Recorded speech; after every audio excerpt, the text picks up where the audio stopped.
Welcome back to the channel. Today's topic: Teslas are not for everyday drivers. At least that's what people keep telling me. I completely disagree with that, and that's what we're going to be talking about today. I really hope that you guys will kind of give me your input on this, what you guys think, and we'll kind of go from there.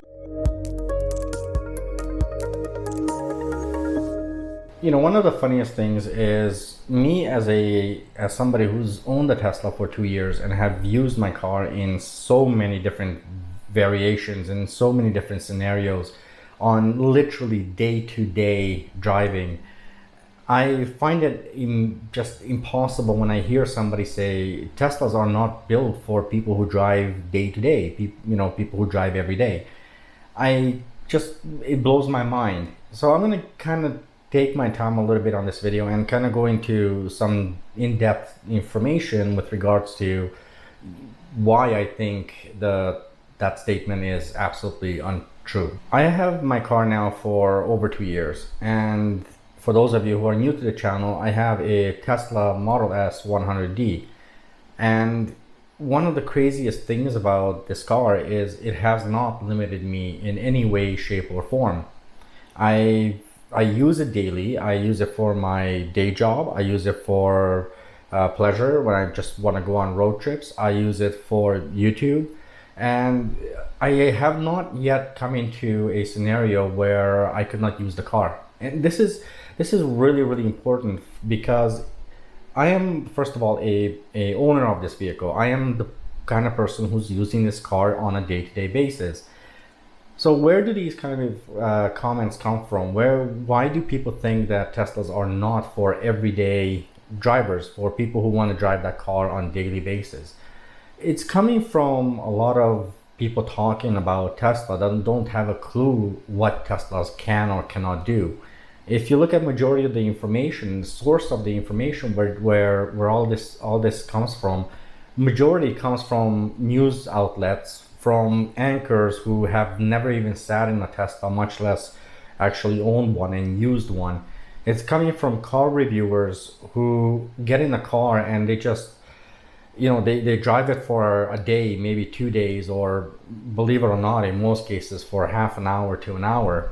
And their focus you don't have time in those little periods of time, an hour, 2 hours, heck, even 2 days is simply not enough for you to understand these cars and the benefits of these cars. So let's first talk about those people who review these cars. Now, this is very important because there are a ton of people who review cars. You can find them on YouTube, you can find them on television. And one of the worst things about people who review cars is, more often than not, and I'm not saying it applies to everybody, but more often than not, they don't have these vehicles for a prolonged period of time. They only have it for a short period of time. And with Teslas, it doesn't work like that. You don't get the full sensation, the full grasp of what these cars truly are about within 2 days. In fact, when I bought my car, it took me a good month just to kind of settle into it and kind of understand what the car is doing. With the one-pedal driving, and it's really interesting, I've seen articles where they're talking about the one-pedal driving and how difficult it is, because they basically take their foot off the accelerator and suddenly the car slows down, and things along those lines. And they're actually selling that off as a bad thing, as a negative rather than as a positive. For somebody like me who's been driving pretty much one-pedal driving since I owned the car, I can tell you that the first month was kind of interesting. It was difficult, but then again, I'm the kind of person who wasn't reviewing the car as much as I was learning the car, because it was my car. And it was an interesting sensation right off the bat, just that whole system where I just need to remove my foot a little bit from the accelerator and my car is coming to a stop. So again, if you have the time to truly spend with a Tesla, you'll understand all the benefits of it. You'll understand all the good and all the bad that come with it. But for most people who are just talking about it from what they hear from their friends, or just from sitting in it as a passenger, or just from having it for half an hour or maybe 2 days, they don't get the full grasp of what these cars are capable of doing and how useful they truly are. A really good example I can give you is going back to reviewers. There's certain reviewers that are out there who've had the car for, over the weekend. And so they went out and they tested the vehicle in order to be able to do a review on the car. And they immediately went into the whole range aspect. They had range anxiety, and I think it was fair to have range anxiety because the first 2 weeks to a month in a Tesla, it will give you range anxiety. Now, I would like to point out that this is actually applying to all EVs, not just to Teslas. But you get that range anxiety because you don't understand your car yet. You don't know where your next charging station is yet. You're not really sure how to work the system to benefit you. And with Teslas, they're incredible cars. They have really everything set up in a way that once you learn the system and once you learn that car and how efficient it is and how well you can use it to your own advantage, all your fears go away. I have taken trips with my wife and we've done ridiculous distances with the car. And in the first little bit, there was definitely a range anxiety, even from Supercharger to Supercharger. The car told me there's plenty. In fact, the car even told me I don't even have to stop at this Supercharger. I can pass this one and keep going. But I didn't have trust in it. I didn't have faith in it. So I kind of wanted to sit back. I wanted to make sure. So I stopped at every single Supercharger.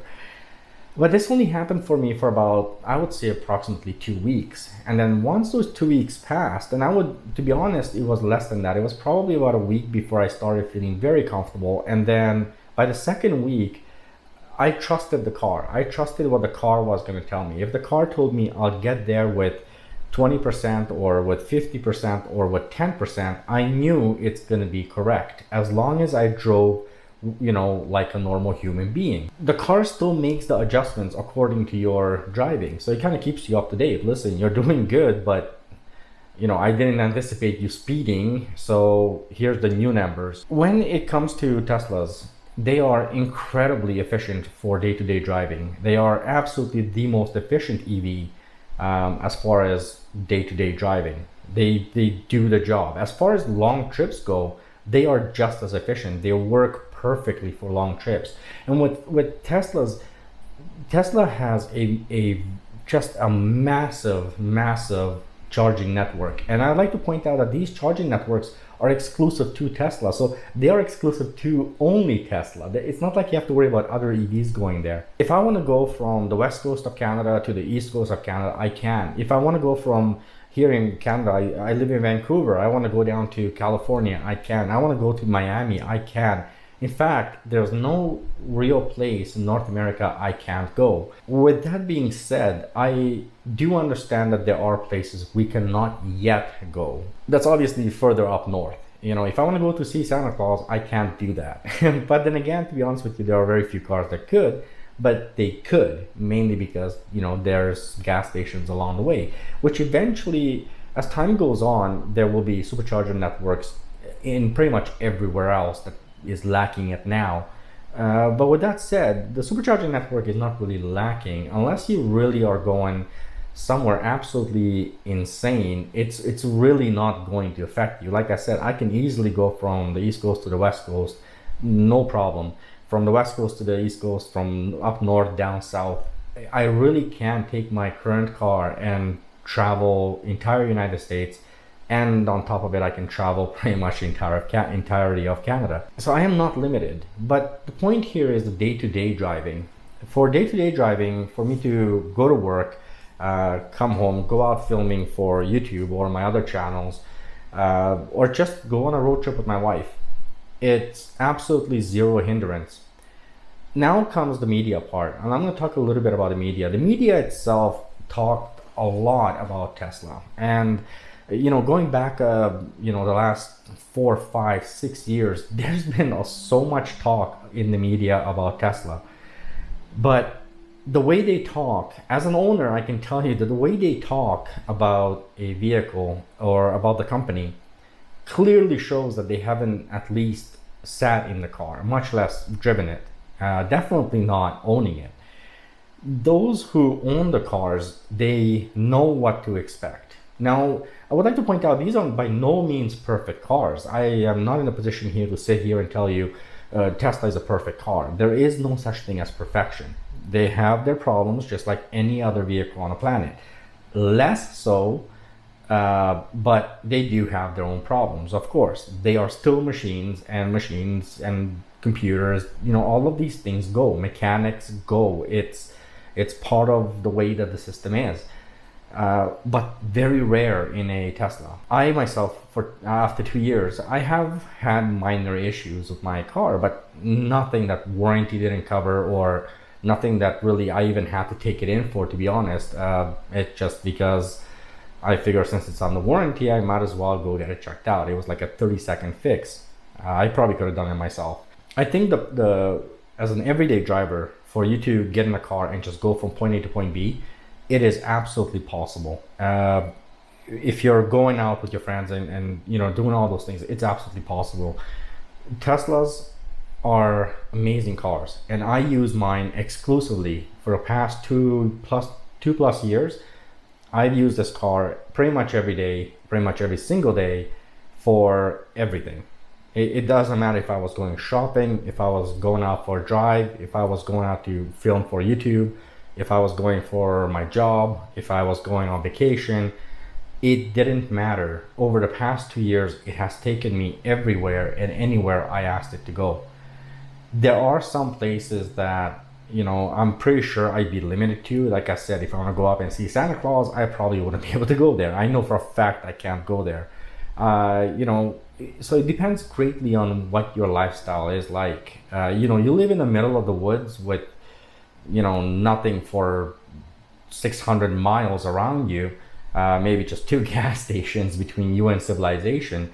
I don't even know why you're going to comment on this video. You really shouldn't. But if you live in a city, you live in a town, you live in a well-populated area or semi-well-populated area, you'd be surprised that these cars are extremely usable. If you own your own house, on the other hand, you are absolutely in the best possible position you could be, because you buy today some of these cars, and these cars will do 400 to 500 to 600 kilometers on a single charge, which means that for you, for example, if you own your house and you plug it in at home, you'll have a brand new, fresh, all charged up car every single morning. You can't say that about any other car.